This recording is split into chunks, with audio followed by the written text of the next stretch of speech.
Pour beaucoup, on adore détester l'avion. C'est gros, ça fait du bruit, ça crache de la fumée, c'est le coupable visuel parfait. Et si on arrête l'émotion 2 secondes et qu'on se concentre sur la data, on peut dire qu'on a un petit bug dans la matrice. L'aviation civile, c'est 2,5% des émissions mondiales de CO2. Pour vous donner une idée, Internet, le cloud et vos smartphones, c'est 4%.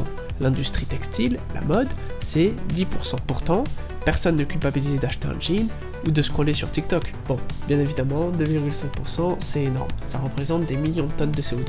Mais diaboliser uniquement l'avion, c'est se tromper de cible mathématique, parce que l'avion, c'est un peu la colonne vertébrale invisible de notre économie. Retenez ce chiffre, 1% du volume, 35% de la valeur. L'avion ne transporte que 1% des marchandises mondiales en poids, mais ces 1% représentent un tiers de la richesse planétaire. Si demain on arrête le fret aérien, ce n'est pas juste les vacances qui sautent, c'est l'usine mondiale qui s'effondre. On est devenu un peu addict à la vitesse. Alors bien évidemment, l'industrie, elle n'est pas aveugle. Elle est dans une course contre la montre aussi pour sa survie. La réponse, elle est technologique et elle arrive maintenant. Je prends un exemple, c'est l'A350F. Oubliez les vieux 747 en métal, là on parle de matériaux composites, de fibres de carbone et de titane. Et le résultat, il est brutal, c'est moins de 40% d'émissions par rapport aux précédentes générations.